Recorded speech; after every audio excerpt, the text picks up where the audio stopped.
Phra Arthit Pier is the nearest to Khaosan Road, famous for its vibrant nightlife, budget-friendly guesthouses, and lively atmosphere. Before heading there, how about a quick history lesson? A left turn just as you leave the pier will take you to Phra Sumen Fort, built in 1782 to help protect the city, the same year that Bangkok became the Thai capital.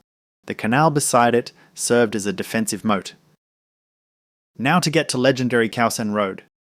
Head along the alley leading directly away from Phra Arthit Pier, past the ticket counter, then popular stalls selling tourist merchandise. At the end, cross the road and turn right along it.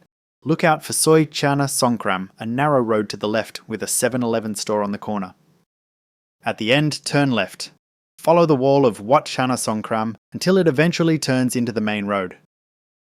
Actually making your way through the temple grounds of Wat Chana Songkhram offers a more picturesque route, though it is less straightforward. Look out for the entrance to Khaosan Road, marked by Chana Songkhram Police Station on the corner over to the left. In case you forget the route, we've made a video giving directions back to Phra Arthit Pier and also produced a free commentary to enjoy as you cruise back down the river. Download from our website goingtobangkok.com. It's quite easy. Just follow the instructions. If you like this video, please subscribe for more Bangkok travel tips.